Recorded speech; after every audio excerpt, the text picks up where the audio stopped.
Uma das maiores empresas do planeta, a Samsung é responsável por produtos que fazem parte da vida de milhões de pessoas e que têm a inovação em seu DNA. E o que hoje é um colosso começou de uma maneira bem diferente. Mas, ao contrário de muitas empresas que contaram exclusivamente com o brilhantismo de seus fundadores, a Samsung é um caso de uma amálgama entre o setor público e o privado. Nascida na Coreia do Sul, a empresa se tornou mais do que uma corporação e passou a ser uma espécie de representação de uma nação que enfrentou guerras, dificuldades e conseguiu prosperar através do incentivo à inovação e ao empreendedorismo. Por conta disso, a história recente do país se confunde com a da empresa, que surgiu em 1938 a partir do sonho de Byung-Chul Lee, que criou um negócio para atuar em uma área totalmente diferente do que a empresa atua hoje, a venda de alimentos. Então, com 28 anos, Lee era descendente de uma família rica e já havia sido dono de algumas plantações de arroz quando decidiu criar uma empresa de importação e exportação de alimentos, que comercializava alimentos desidratados e macarrão.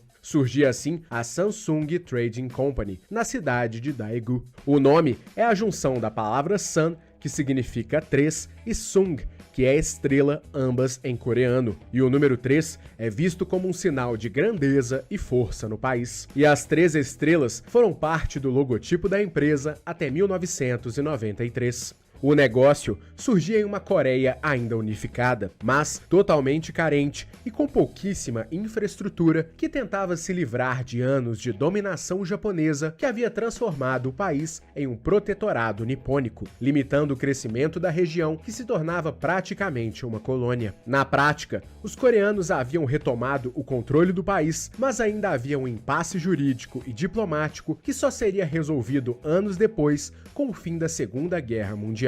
Nos anos anteriores, a Coreia havia se aproximado intensamente dos Estados Unidos, que se tornaram grandes parceiros não apenas na libertação do país, mas também no fomento do país asiático e de sua economia. Com o incentivo dos Estados Unidos, a Coreia estava no mapa do comércio mundial, o que abriu espaço para o crescimento de seus negócios locais, especialmente aqueles que conseguiam aproveitar o fluxo de entrada e saída de produtos do país. Setor que Byung Lee passou a atuar através da Samsung, tendo seus principais clientes na China e na Manchúria. A empresa, que começou pequena, surfou em uma onda de grande crescimento nos primeiros anos, especialmente pelo tímido enriquecimento da população coreana e também pela alta demanda de compradores internacionais. Dessa forma, nos 10 primeiros anos, o negócio já se tornou um dos maiores do país, intermediando a venda de produtos e também apostando no controle total das operações, quando passou a contar também com seus próprios moinhos e fábricas. Estrutura que ampliou o leque de produtos da companhia, que passou a vender também tecidos, farinha, açúcar e algodão, e que também fez com que a empresa mudasse sua sede para a capital, Seul, contando com diferentes operações em várias cidades coreanas.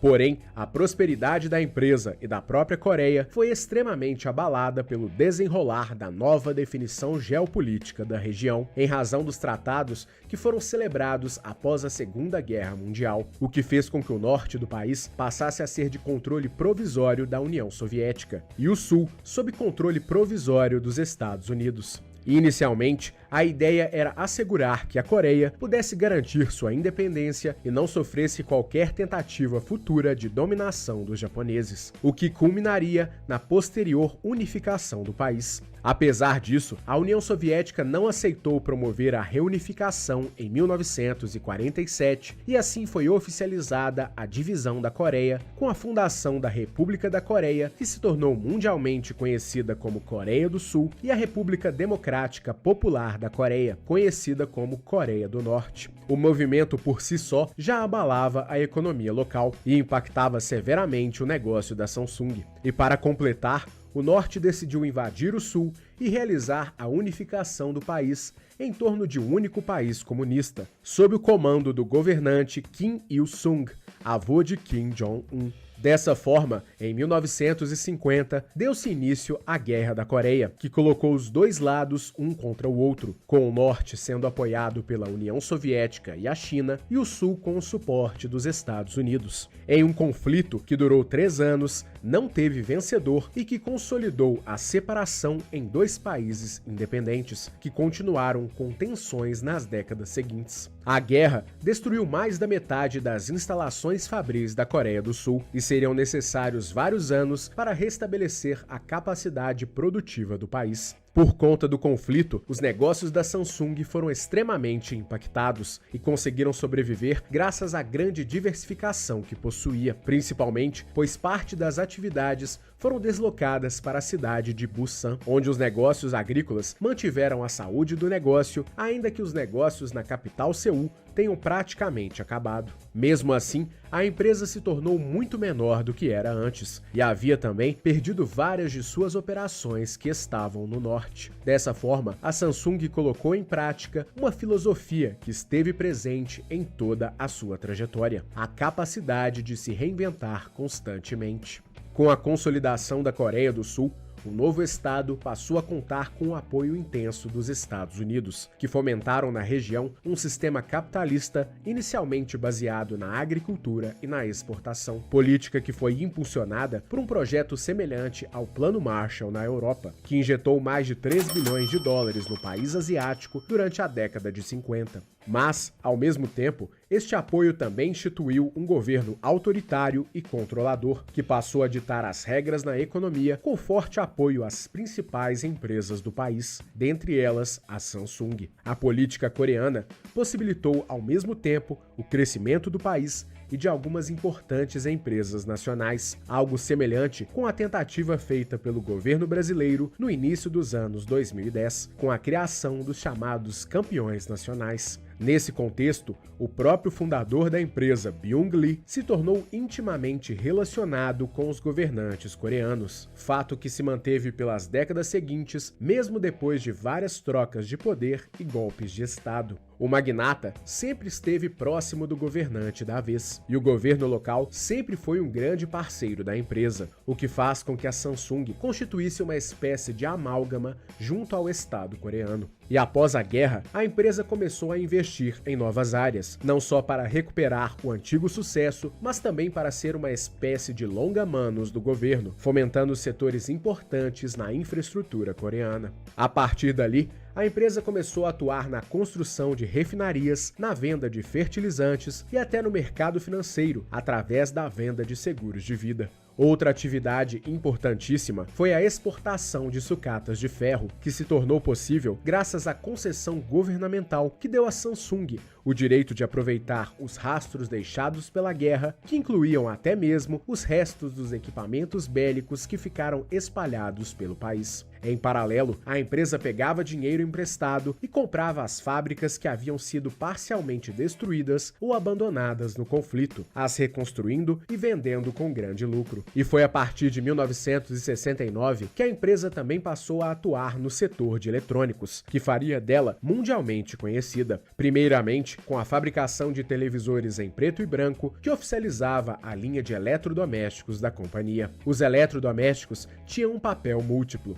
Primeiro, a fabricação deles contava com subsídio do governo, que reduziu os impostos pela metade para os fabricantes nacionais, o que os fazia custar menos para os lares coreanos e mais barato do que os importados. Ao mesmo tempo, os produtos estimulavam a indústria nacional, com a consequente geração de empregos. Conjuntamente, com o passar dos anos, os produtos da empresa se tornavam cada vez melhores e apresentavam uma linha cada vez maior que contava com geladeiras, máquinas de lavar e fornos micro-ondas. E os eletrodomésticos logo seriam também exportados para outros países, começando pelo Panamá. Mas o setor que mais tarde faria da empresa mundialmente conhecida não foi a única empreitada que a empresa estava desenvolvendo. Em paralelo, a Samsung também começou a realizar uma ousada estratégia de alavancagem, que permitiu que ela aumentasse cada vez mais os seus ramos de atuação e também o seu crescimento. Curiosamente, a empresa utilizava simultaneamente o capital emprestado tanto pelo governo quanto por bancos privados, e como o governo lhe dava condições extremamente favoráveis, em pouco tempo ela passou a encorpar o seu braço financeiro, de forma que anos depois ela passou a comprar alguns dos principais bancos do país, que ironicamente emprestavam dinheiro para a empresa anos antes. Na mesma época, a Samsung voltou a investir fortemente no setor de exportação, o que fez com que a empresa se tornasse a maior exportadora da Coreia, comercializando diferentes produtos mundo afora. Estrutura que também foi viabilizada graças a uma facilitação proporcionada pelo governo local. E o império não parava por aí, já que a corporação avançou também para a produção de equipamentos para engenharia, indústria e também entrou com tudo no ramo químico e petroquímico e até desenvolvendo equipamentos para a aviação. Entretanto, com as crises petrolíferas, a partir dos anos 70, a Samsung entendeu que precisava ingressar em outros mercados crescentes, de forma a dominar mercados que estavam nascendo de acordo com o desenvolvimento do planeta. Foi a partir dessa visão que a corporação entrou com tudo no mercado de semicondutores, atividade que estava em franca expansão no Japão e nos Estados Unidos, e que aos poucos se tornou um dos carros-chefes da empresa, o que também abriu as portas para o mercado de alta tecnologia, que evoluiu para a fabricação de chips e discos de armazenamento que fizeram da Samsung a maior fabricante do gênero em todo o mundo décadas depois. O ingresso na indústria da informática era o alicerce para que a empresa deixasse de ser uma gigante nacional para se tornar um colosso global, mas outras mudanças estavam por vir. Em 1987, o fundador da empresa, Byung-Chul Lee, faleceu aos 77 anos de idade, dando lugar na presidência a seu filho Kun-hee Lee.